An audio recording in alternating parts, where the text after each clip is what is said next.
And welcome to class 8th. In previous class we read about the chapter 11 force and pressure. Today I will teach you chapter 12 friction. Friction means टकराव.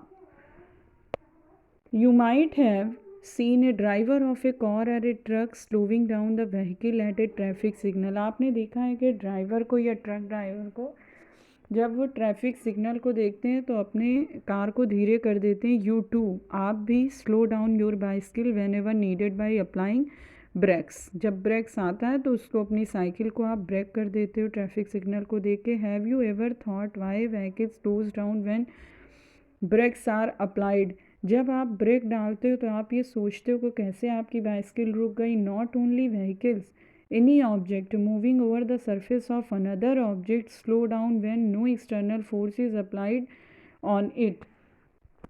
अगर आप किसी भी चीज़ को break करोगे किसी भी ऑब्जेक्ट से अनदर ऑब्जेक्ट के सरफेस पे तो वो अपने आप रुक जाएगी. फाइनली इट स्टॉप हो जाती है. Have you not seen a moving ball on the ground stopping after some time.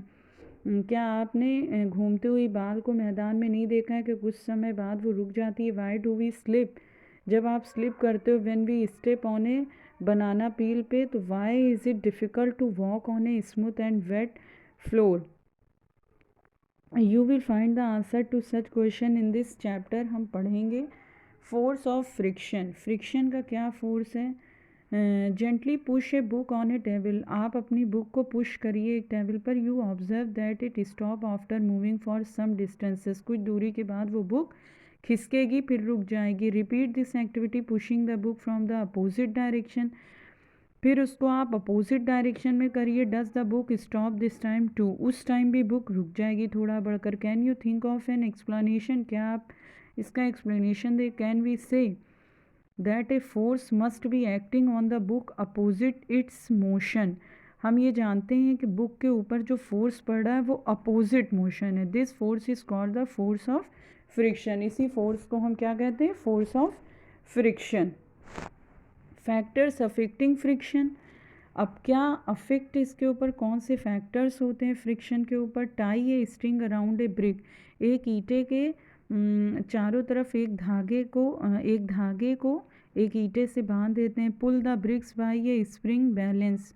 और उसको एक बैलेंस पर हम स्प्रिंग से खींचते हैं. You need to apply some force. तो देखते हैं उसके ऊपर कोई फोर्स लग रहा है. Note down the reading on the spring balance. उस टाइम का हम नोट कर लेते हैं रीडिंग जब वो स्प्रिंग बैलेंस में होता है. When the brick just begin to move. और जब उसके ऊपर वो मूव होने लगता है उस टाइम का bricks. If gives you a measure of the force of friction between the surface of the bricks and the floor. और फिर हम ये मानते हैं कि जो फोर्स पे लग रहा है फ्रिक्शन ऑफ फोर्स किसके बीच. सरफेस ऑफ द ब्रिक्स के और फ्लोर के. Now wrap a piece of polythene around the bricks and repeat the activity. और एक पीस ऑफ पॉलीथीन को ब्रिक्स के चारों तरफ ढाक के फिर इस एक्टिविटी को करते हैं. तो do you observe any difference in the reading of the spring balance in the above two cases. फिर ये देखते हैं कि इसके बीच में जो पहले रीडिंग हमने लिया था और जो अब रीडिंग ले रहे हैं उसमें कोई फ़र्क है. What might be the reason for this difference. इसका रीज़न क्या हो सकता है. क्या इसके अलग होने के क्या कारण हो सकते हैं. Repeat this activity by wrapping a piece of jute bag around the bricks. ऐसा ही जूट की पीस को रैप करके बांधेंगे तो व्हाट डू यू आप क्या ऑब्जर्व करेंगे. सब पे in which cases is this distances covered the minimum. Why it is the distances covered by the pencils are different every time. Try to reason why. Discuss the result. Does the distance covered depend on the nature of the surface on cell move.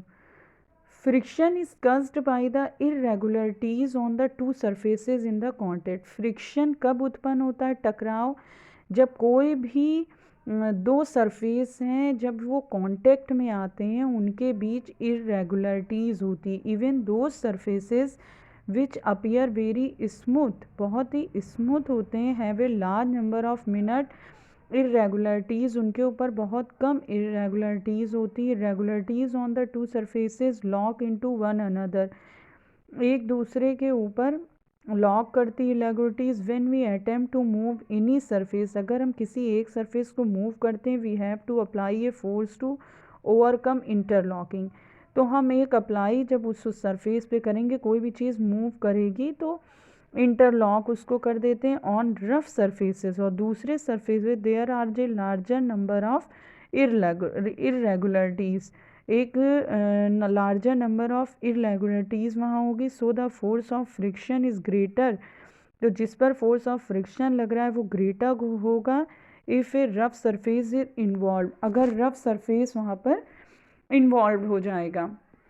We सी, हम देखते हैं that the friction is caused by the interlocking of irregularities in the two surfaces, हम देखते हैं कि friction उत्पन्न होता है जब दो सरफेसेस की इरेगुलरिटीज़ में इंटरलॉकिंग होती है। It is obvious that the force of friction will increases, वहाँ पर फ्रिक्शन बढ़ेगा if the two surfaces are pressed harder, अगर उनके ऊपर हम जोर लगाएंगे। You can experience it by dragging a mat when nobody is sitting on it, अगर उस पर कोई नहीं बैठा है एक मैट पर तो उसको धक्का देने में, ये हमारा एक्सपीरियंस है। And when a person is sitting on it, और अगर उस पर कोई बैठा है तो उस टाइम कितना फोर्स लगाना पड़ेगा। Recall your experience when last time you moved a heavy box from one place to another, अगर हम एक जगह से दूसरी जगह हैवी बॉक्स को, एक एक्सपीरियंस है। If you have no such experience get that experience now, what is easier, क्या ये ईजी होगा to move the box from rest or to move it when it is already in motion.